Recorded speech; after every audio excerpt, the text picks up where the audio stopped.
చాలా ధన్యవాదాలు మరి మీ అందరికి కూడా. అదే విధంగా హర్షద్ హుసేన్ గారు చెప్పినట్టుగా మరి క్రీడల్లో రాజకీయాలు ఉండకూడదు.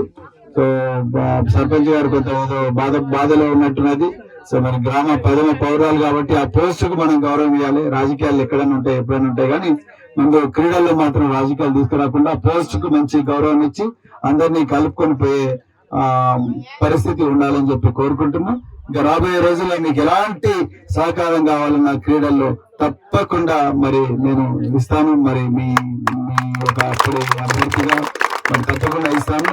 రాష్ట్ర అధ్యక్షుడిగా కూడా నాకు ఎన్ని నెట్వర్క్స్ కూడా ఎవరైనా మంచి టాలెంటెడ్ ప్లేయర్లు ఎవరైనా ఉంటే, క్రికెట్ కానీ, వాలీబాల్ కానీ, లేకపోతే చెస్ కానీ, లేకపోతే సాఫ్ట్ బాల్ కానీ, హ్యాండ్ బాల్ కానీ అటువంటి ఉంటే దయచేసి నా దృష్టికి తీసుకురండి. అన్ని గ్రామాలకు కూడా ముచ్చట చెప్పండి.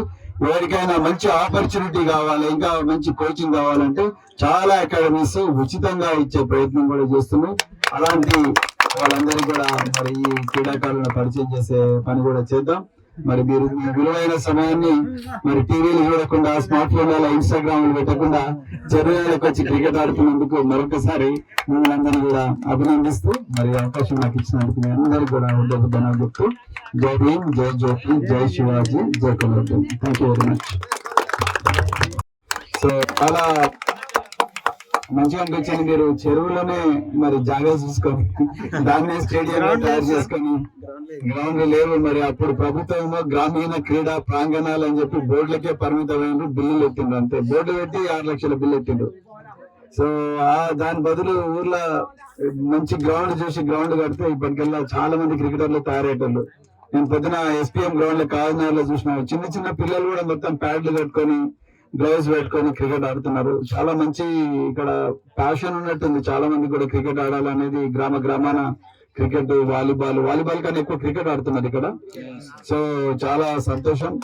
సో దీంట్లో మరి చాలా 16 గ్రామాల నుంచి వచ్చిందంటున్నారు మీరు, చాలా మంచిది. సో ఈ విధంగా ఈ కాలం మరి హాలిడేస్ అంతా కూడా క్రీడల మీద మరి ఒకవైపు మన దొరలంతా కూడా కోళ్ల పందాలు, సంక్రాంతి అని చెప్పి ఎక్కడ పోయిన నిన్న నేను సిర్పూర్ SI స్టేట్మెంట్ చూసిన, దీకొండ రమేష్ గారి స్టేట్మెంట్.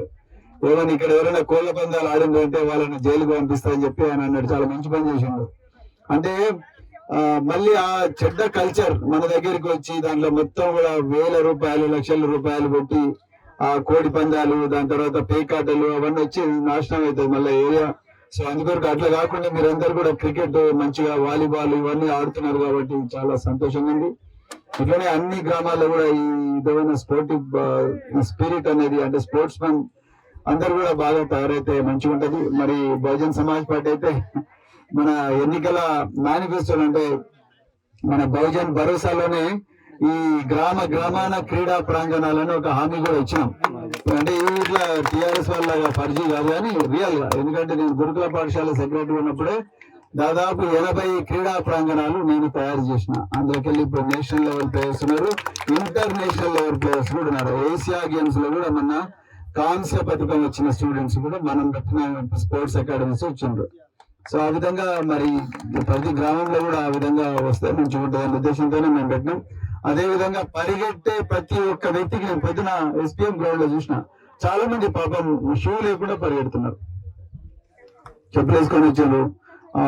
షూ అంటే షూ కూడా కొనుక్కునే పరిస్థితి లేదు. అందుకొరకే పరిగెట్టే ప్రతి వ్యక్తి కూడా ఒక జత షూస్ ఫ్రీగా ఇవ్వాలని కూడా మరి బహుజన్ సమాజ్ పార్టీ చేసింది. కానీ మరి మనకు దురదృష్టవశాత్తు ప్రజలకు ఇంకా మనం వాళ్ళకి ఏం చేయాలనేది ఇంకా అర్థం కాలేదు. అందుకొరకే మనకు కొంచెం ఓట్లు తక్కువ వచ్చినాయి. ఇంతకుముందు